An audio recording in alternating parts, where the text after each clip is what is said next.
ова лабораторија на ПМФ треба да послужи како втора лабораторија која ќе покрива онкологија, така да обезбедиме и повеќе услуги, меѓутоа и обезбедиме бекап ако примарната лабораторија заради X причини не може да ги обработи сите потребни пациенти. Познато е дека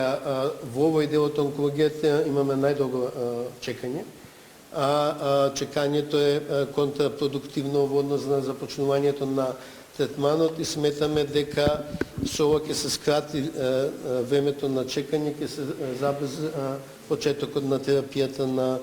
клиниката за онкологија. Без да се направат детални генетски анализи, користењето на таква терапија не само што е огромен трошок за фондот, туку може да биде проблематични за пациентот доколку ја нема мутацијата на која таргетираниот лек делува. Во тој случај не само што може да се случи да не делува воопшто, туку може да има и дури спротивен ефект. Од тие причини потребно е доволен број на генски мутации да бидат идентифицирани и што е најтешко да се направи соодветна интерпретација